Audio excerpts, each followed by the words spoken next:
தேனி மாவட்டம் ஆண்டிப்பட்டி தாலுகா அணக்காரப்பட்டி பக்கத்தூர் பெருமாள்பட்டியைச் சேர்ந்தவன் நான்.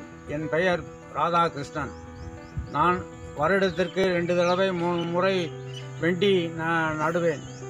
வெண்டி நட்டால் இந்த தடவை வெண்டி சிறப்பாக இருக்கிறது.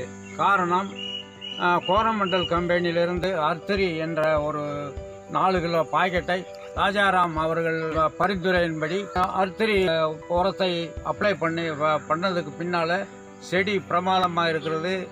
இதுக்கு முதல்ல அந்த செடி இப்படி இல்லை. இந்த தடவை தான் ரொம்ப நல்லா இருக்கு. இதை போன்ற இதுகளை என்னுடைய நண்பர்கள் அட்வைஸ் பண்ணுகிறேன். அழுக்கல் கிடையாது, செடியும் நல்ல தளதள என்று இருக்கிறது, வேறு நல்ல வேரோட்டம் சிறப்பாக இருக்கிறது. பக்கத்து தோட்டத்துக்காரங்க, பக்கத்து ஊருக்காரங்க எல்லாத்துக்குமே இந்த வெண்டை நடும்போது அர்த்தரி உரத்தை அப்ளை பண்ணுங்க, அவசியம் அப்ளை பண்ணுங்க என்பதை நான் அட்வைஸ் பண்ணுகிறேன்.